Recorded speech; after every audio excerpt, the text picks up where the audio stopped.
Now, you've probably heard the little fairy tale about with a magic wand, you just touch the toad and it turns into a prince. Well, evolution is even more fantastic. They say this, that over millions of years ago, there were worms living at the bottom of the oceans and the seas. But through millions of years and some favorable accidents, some of them changed into fish. More favorable accidents and more millions and millions of years, some of them changed into amphibians, as a frog. With more favorable accidents and millions of years, some of them changed into primates, then into chimpanzee, and finally into our professor of biology. Species which are extant, meaning they exist today, did not miraculously evolve from other species that are extant. Evolution is not depicted as a ladder of increasing complexity with humans on top, but it's seen as a dense bush with many diverse branches leading back to our common ancestor. However, some extant species, like worms, do closely resemble some of the earlier forms, perhaps explaining some of the confusion. Now, for evolution, millions of years is indispensable for by chance happenings that this evolutionary process can take place.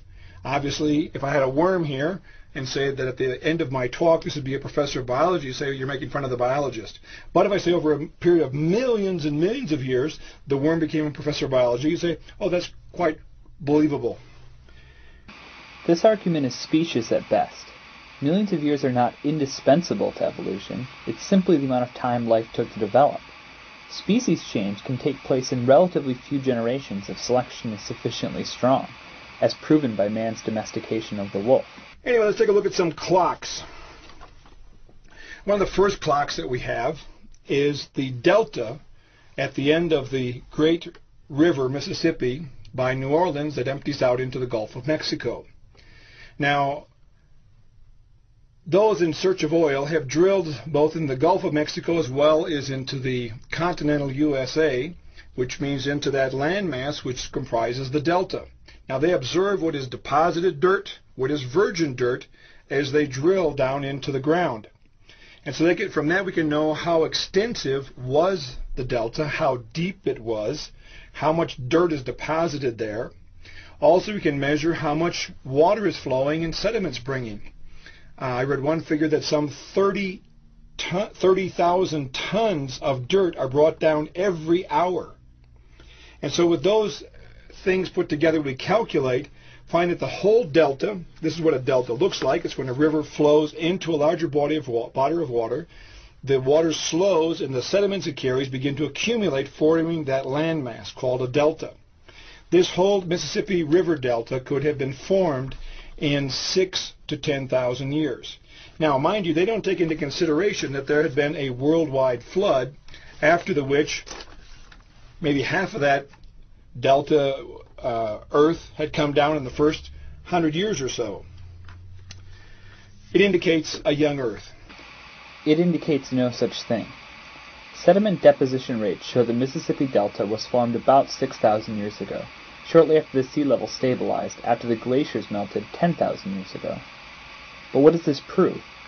It proves that the Mississippi Delta is younger than 6,000 years. Who said the Mississippi Delta was present at the creation of the earth? What is the oldest living thing on earth today?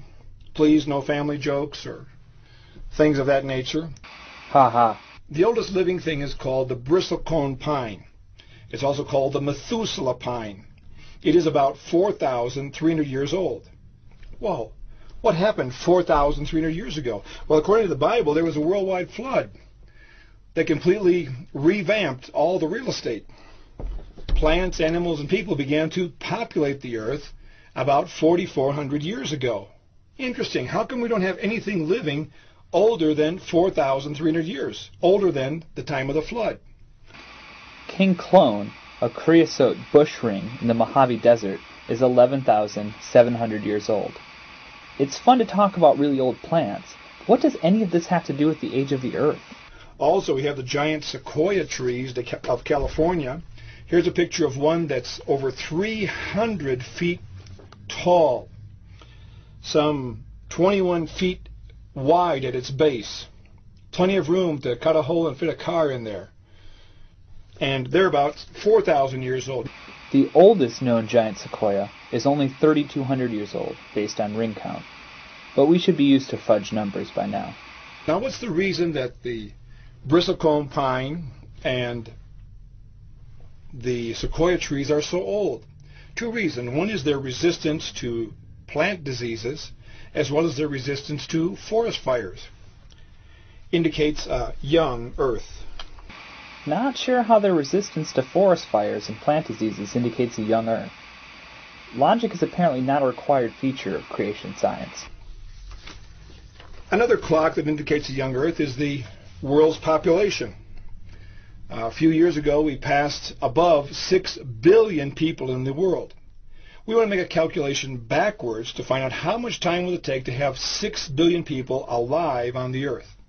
Again, I propose an average number of 150 years to duplicate the living population on the earth. Again, I realize there's times it takes more time than that, times it's taken less time than that, but to get an idea.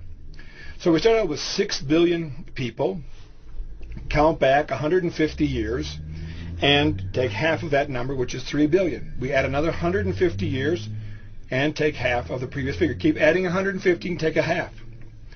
As we scroll down to the bottom of the page, we see that after 4,500 years, there would only be 5.5 people left. Whoa! What happened 4,500 years ago? Well, according to the Bible, there was a worldwide flood that cleared the whole earth, and only 8 people survived.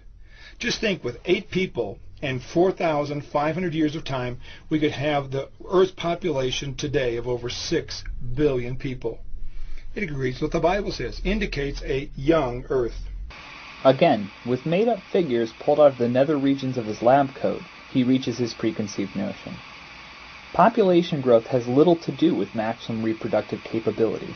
Populations are dependent on the carrying capacity of the environment.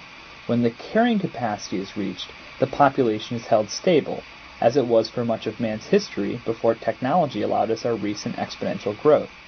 As a comparison, if bacteria were allowed their unlimited reproductive capability, they would fill every square inch of the earth in less than a week. Now, from the side of evolution, we have this picture from National Geographic, which is of a Homo sapiens. Man knows. And they say it's 92,000 years old. Now, let me tell you something. When we find a fossil, any place, I promise you not a single fossil comes out with a tag that says, "Hi, I'm the fossil of a Homo sapiens, and I'm 92,000 years old." No. People, according to their beliefs, put the names and their dates. Of course, the beliefs used are the foundational concepts of physics, chemistry, and biology, rigorously tested by experimentation and backed by 1,000 years of evidentiary findings, which I'm pretty sure we'll have to explain to Mr. Pendleton shortly. Who was this guy's chemistry teacher anyway? As we'll see in a little bit, a lot of the dating methods are thoroughly unreliable. Not as reliable as made-up numbers based on conflicting genealogies? Or is it they do not reliably give the preconceived answers that you want? But let's be generous. Let's say the first human couple lived 45,000 years ago. One man, one woman, modern human beings. Year 0. 150 years go by, now we're 4. We go to 300 years, now we're 8. Follow out that calculation, how many would we be today? Wow, we'd be standing chest against back, shoulder against shoulder, arms upon legs upon shoulders, miles up in the air, covering the whole surface of the earth. We are not that many people. We do not find that many human artifacts, remains, or bones. It indicates a young earth, just like the Bible says. Again, carrying capacity determines population, not maximum reproductive potential. A 5-year-old could understand. Live up to the lab coat.